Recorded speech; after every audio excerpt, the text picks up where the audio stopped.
as in May. Well, it shows you often we've been in the top flight. I've never really looked at that stat, and the most important thing for me really is to forget all that. We need to go and get a result at Tottenham and keep it alive. And if we can do that, then we give ourselves a chance. And let's hope, as I said, there's another twist. Usually there is. I think in the club's history we never do things easy. So to get here in the Premier League, we had to go through an unbelievable day. And let's hope next weekend we can do exactly the same. That we can keep it alive, all to play for, produce a performance, get a result, and see where it takes us. It's a tall order, obviously, to go to Spurs and get a result.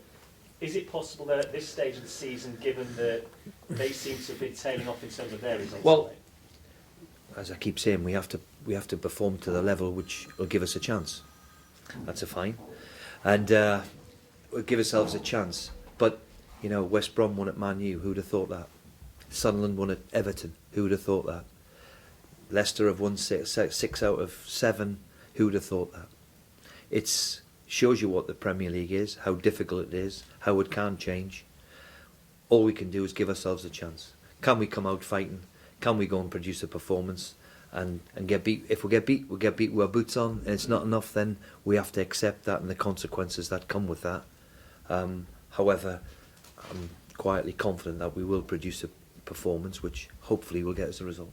In terms of team news, we've heard obviously Mo Diame's had an operation, no Gaston Ramirez for the remainder of the season as well. Blows in themselves, is everybody else good to go? Yeah, everybody else is good to go. I mean, it's been a problem, but I don't want to make that as an excuse. We've missed big players for big chunks of the season, but I don't think it's the time for making them excuses. We've got a team which is capable. We've seen that 2 weeks ago produce a fabulous result. They're going to beat Liverpool. We've got this nucleus of the same sort of team, so let's hope we can go and do it again. And we've got a few missing, but we've got enough. And in terms of Tottenham themselves, Harry Kane has had a sensational season. Yeah. How do you prepare for him?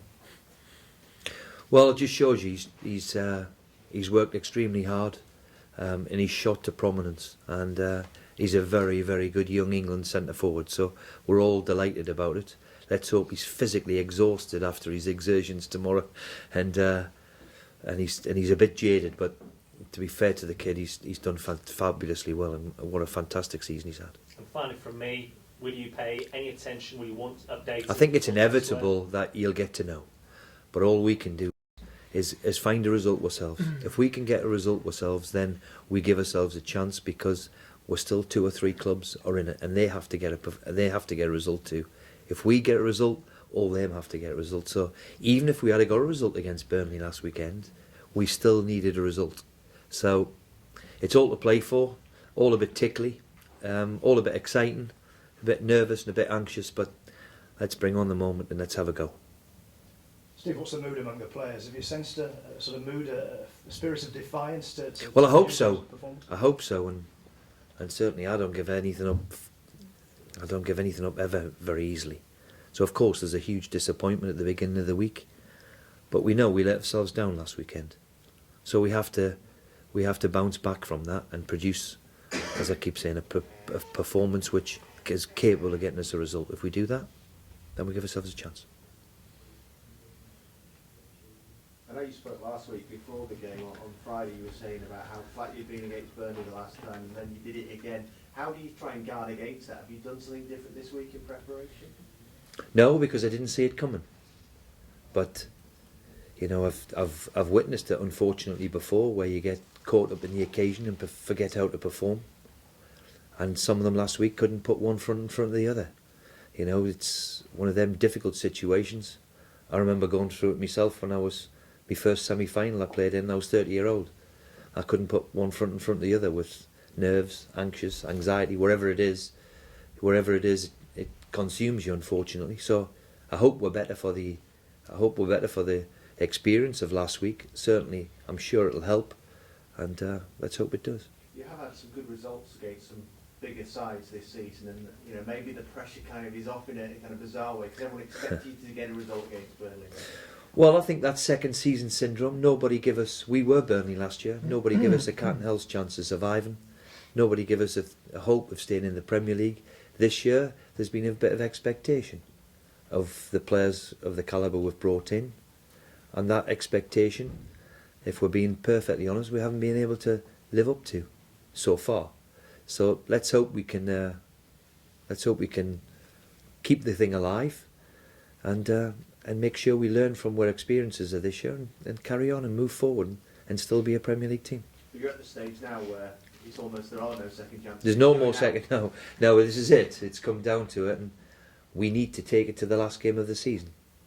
We need to make sure that we get a result tomorrow, because we have to, and keep it alive. And if we do that, then we give ourselves a chance. Just finally, sorry Steve, Sorry. one last point if I may. As a former Canary, Norwich versus Ipswich at the weekend. Wow. It's a total distraction from the whole city, so I'm sure you might have a view. Just what are your thoughts on that? Because in that part of the world, that's a huge game. It is a huge part. It is a huge game. It's we're a little bit in my house because my son played for Ipswich for 4 years, and of course I played for Norwich for 3.5 years, something like that. It seems so long ago, back in '85 or wherever it was. And you're right, in that part of the world, it's a huge derby game. So I wish them the both best of luck, and of course with me Norwich ties, then you hope that they go through. But then again, Mick McCarthy's one of me good friends in football, so I'm going to sit on the fence. What happens if it's a draw? Penalties? Who would you roll? No, I'm not going to say. Mick will kill me, and I think I'm due to play golf with him the back end of in June sometime, so I can't go against Mick. But yeah, it's a big game, and may the best team win.